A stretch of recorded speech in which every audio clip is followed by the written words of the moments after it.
Hey guys.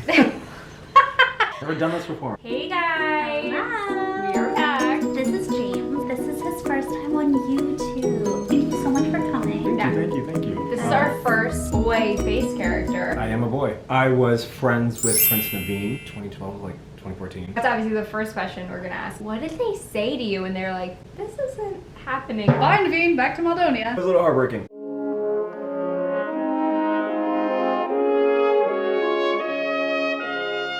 I'm no longer working there, so I guess I can talk about it now. You have to realize in the movie, Prince Naveen, for the most part, was a frog. Yeah. Yes. So a lot of kids So could not just true. identify with the actual Yeah. prince. And then this one kid asked if I was the Green Lantern. Some of my most embarrassing moments when kids would be like, "Is that Esmeralda?" After you were friends with Prince Naveen and Prince Naveen went back to Maldonia, you got to be very good friends with...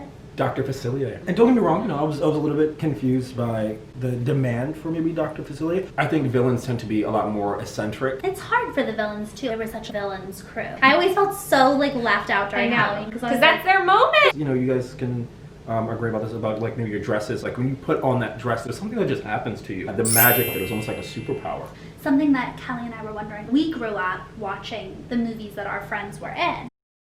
You were older when your movie came out. I think what draws us to the parks, you never really stop becoming a kid. When I finally saw this movie, I was just sort of enamored with, this was the first princess of her kind. And to be a part of that story meant a lot to me, and I'm sure a lot of kids who look up to Tiana. Do you have any memories during meet and greets with Tiana? One of my best friends is very good friends with Tiana. It's almost like two halves of this whole. I almost feel sort of naked walking around the park without her. You guys are an iconic couple. The anticipation around new animated movie, new love story, that really must have been so exciting. You rode that wave. People were fanatic. You almost feel not even worthy. Were you parade approved? Yes. Oh, you guys were parade approved. Oh! No, why? You girls are... Oh, come Okay, on. why? They messed up on... I just realized one of the things that we always talk about is how we were all proposed to, but that probably didn't happen so much to you. I feel like moms loved Naveen. Mom's definitely love Naveen. Still got my number, Sherry.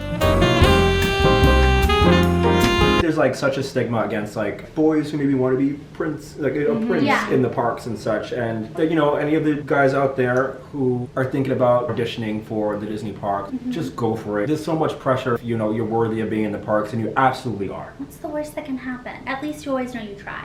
Okay, so then Prince Naveen started to disappear from the parks, then so did Dr. Facilier. Yeah, I think they were sort of just maybe testing things out. I got the absolute honor of becoming very good friends with Goofy.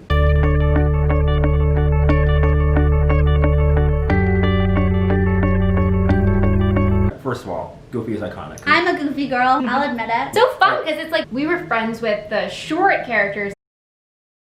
Goofy is the tallest height range, if Wow, I is that remember true? correctly. 6 foot to 6'2", I feel like. He was 6'3", but I mean, there was no way I wasn't even looking at that category, honestly. Yeah. It was quite the transition, but there was so much good in it because I just feel like I got to play more. It was more of a challenge. I couldn't exactly speak. When you were very good friends with Goofy and you guys would be hanging out, what was some of your favorite guest memories? Because Goofy's fan base was like people that had really grown up with him. Maybe now they're like way older. So what was that like? Goofy has been around for such a long time. Yeah. So you have people in their 60s and 70s who just like so enamored by Goofy. It's just so great that you can literally just generationally just go through the entire family and everyone just be like, oh, Yes! Goofy! And you can see it in their eyes. You can see like that click that Totally. happens where like their brains just explode. Grown-up, tough-looking guys coming right up to Goofy and giving your friend just the biggest hug. Yes. It like almost could make me cry. Goofy's so lovable. So fuzzy.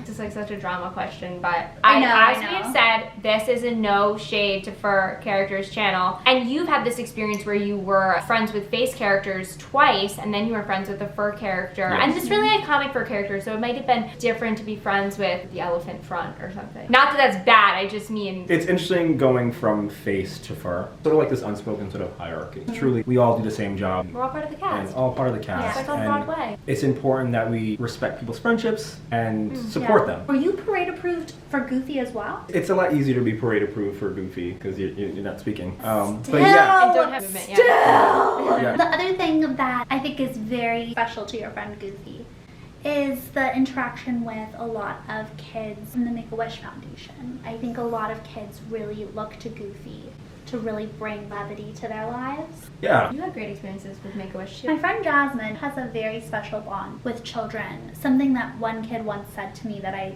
will never forget. I always loved watching your movie because you weren't really allowed to leave your house. Sometimes, like, if I'm not feeling well, I can't leave my house.